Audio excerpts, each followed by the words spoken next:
Les gars, victoire 4-0 de l'Espagne face à l'Arabie Saoudite. Une Espagne qui a gagné sans forcer. Ça va pu finir à 5, 6, 7. Mais au bout de 23 minutes, c'était déjà bouclé. Ouverture du score de Lamine Yamal qui ouvre son compteur but en Coupe du Monde. D'ailleurs, en marquant, il est rentré dans le top 10 des plus jeunes buteurs de la Coupe du Monde. Il a même dépassé Léo Messi de quelques jours.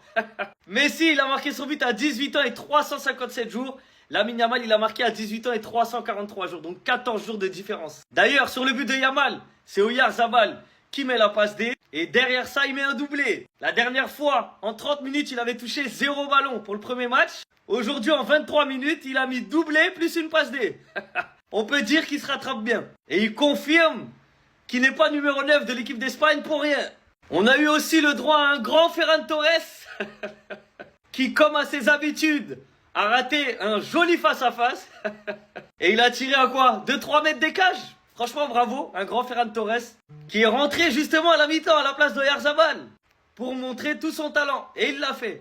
Après les gars, on va pas se mentir, hein. Franchement, l'Arabie Saoudite, c'était très léger, hein. Il n'y avait aucune adversité. L'Espagne n'a pas eu besoin de forcer. Je sais pas si ça reflète le niveau de la Saudi League ou pas.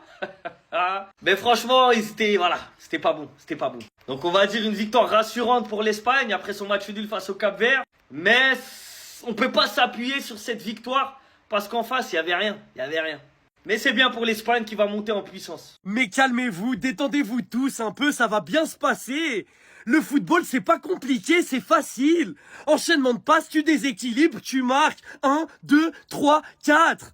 Et si tu veux aller en mettre 8-9, aujourd'hui, tu vas en mettre 8-9. Parce que t'es le favori de la Coupe du Monde, même s'il y a des gens qui ont voulu faire la culture de l'instant contre le Cap-Vert. On revient mettre les points sur les i et les barres sur les t. Qui a osé dire que mon joueur surprise, il était vite fait? Vous avez douté de mon joueur surprise? Vous avez douté de cet homme? Je vous ai dit quoi? C'est minimum 7 goals à 6 sur la Coupe du Monde. Je l'ai sous-coté. Il est déjà à 3. Il est déjà à 2 buts, une passe D. Vous voulez quoi? Ouais, 0-0 contre le Cap-Vert. Vous croyez que Lamine Yamal, il va tout changer? Oui, il change tout. Parce que c'est le meilleur joueur du monde. Quand Lamine Yamal est titulaire, il y a un joueur de plus sur lui, donc ça déséquilibre, donc t'éteins le game. Et le premier but en Coupe du Monde de l'Espagne, ça vient de lui. À la 10e minute, alors qu'il avait joué que 25 minutes le premier match, il lui a suffi 35 minutes en Coupe du Monde pour marquer son premier but. Vous en dites quoi? C'est pas mal, non? On n'est pas fini avec vous. On vous avait dit qu'avec une compo plus cohérente, c'est-à-dire un double pivot et Olmo en 10, ce serait beaucoup plus intéressant. Et bon, aujourd'hui, Olmo, il sort un gros match. Un énorme match. Il a été hyper important en récupération, transition. Et voilà, et ça fait toute la diff. Il y en a qui ont douté de la maturité de Koubarsi dans les gros matchs. Coupe du Monde, rien à faire. Match de patron à côté de la porte, match de patron. J'espère que vous serez autant inspirés aujourd'hui qu'après le 0-0 contre le Cap-Vert. J'espère que vous serez autant de sorties qu'après le 0-0 contre le Cap-Vert. Parce que là, 3-0 avant la pause fraîcheur, qui l'a fait dans cette Coupe du Monde? Qui? Si t'as envie d'en mettre 10, t'en mets 10. C'est bon, vous avez compris pourquoi on est favori? Ou il faut qu'on réitère contre l'Uruguay? Si vous voulez, on peut le faire, y a pas de problème. Et ben voilà, là on a enfin vu la vraie équipe d'Espagne. Il vient tout simplement de démonter l'Arabie Saoudite 5 buts à 0. Et ce qui est dingue, c'est qu'avant même la première pause fraîcheur, il y avait déjà 3 buts à 0. À la place de l'Arabie Saoudite, j'aurais bu mon eau pu rentrer chez moi. Dès la 10e minute, on a Lamine Yamal qui marque sur une magnifique passe en retrait de Oyarzabal. Lamine Yamal qui d'ailleurs marque le premier but de sa carrière en Coupe du Monde. Et pour son premier match en tant que titulaire, on a directement compris ce qui manquait à l'Espagne lors du précédent match. Même si face au Cap-Vert, dès l'entrée de Lamine Yamal, on avait compris. Et là, franchement, que dire, Lamine Yamal dès le départ, à chaque toucher de balle, c'est danger. Et le pire dans tout ça, c'est qu'aujourd'hui, il n'a même pas forcé tant que ça. Regardez des gens tomber à côté de lui. Son match n'était pas non plus incroyable, mais tu sens qu'il a un gros apport dans cette équipe. À preuve, Oyarzabal qui face au Cap-Vert était fantomatique. Le gars avait même battu un record. 30 minutes dans le jeu sans toucher le moindre ballon. On parle là d'un 9. Aujourd'hui, avec un Lamine Yamal à la place de Ferran Torres, le gars il brillait. Il a claqué un doublé dans le plus grand des calmes. Et ça montre encore une fois que lorsqu'un attaquant est bien entouré, tout se passe pour le mieux. Et dans ce match, on a également Baïné et Daniel Olmo que j'ai beaucoup aimé. La défense n'a pas eu grand chose à faire, étant donné que l'Arabie Saoudite du début jusqu'à la fin c'était bloc bas. Il y a qu'à voir vous-même les statistiques de la première mi-temps, ça fait mal à la tête. Regardez, 72% de possession pour l'Espagne, 17 tirs au total, 5 tirs cadrés. Et pendant ce temps, l'Arabie Saoudite, eux, c'est 28% de possession, 2 tirs au total et 0 tirs cadrés. Et dites-vous qu'aujourd'hui, le score aurait pu être beaucoup plus lourd que ça si Ferran Torres n'était pas rentré en jeu. Comme à ses habitudes, le gars il est rentré. Regardez les occasions qu'il rate. Tout seul devant les cages, il a raté cette occasion. Juste après, elle avait réussi à marquer, mais c'était hors jeu. Bref, avec cette victoire-là, les amis, l'Espagne est leader de son groupe. L'Uruguay est deuxième avec 1 point, en attendant leur match face au Cap-Vert. Vous pensez que ça me surprend la performance de Oyarzabal aujourd'hui? C'est ça quand il a aligné à côté de Barcelonais? Bah oui. Là, il y a Yamal, il y a Dani Olmo. Vous vous attendiez à quoi? 2 buts, une passe D. Si on l'avait laissé un peu plus longtemps, croyez-moi, aujourd'hui, il mettait son triplé. De La Fuente qui a voulu faire des économies au match aller, il s'est vite rendu compte de son erreur. Ça, c'est l'équipe type de l'Espagne. Il y a aussi un autre homme. Dani Olmo, on n'est certainement pas sur son meilleur match avec l'Espagne. Vous l'avez vu, hein, il y a une différence quand il est aligné et quand il ne l'est pas. Toujours des projections vers l'avant, il fait sa passe D, il rate aucune passe en première mi-temps. Les combinaisons avec Lamine Yamal, on avait déjà vu ça lors du match contre le Cap-Vert. Malheureusement, il était entré trop tard en jeu.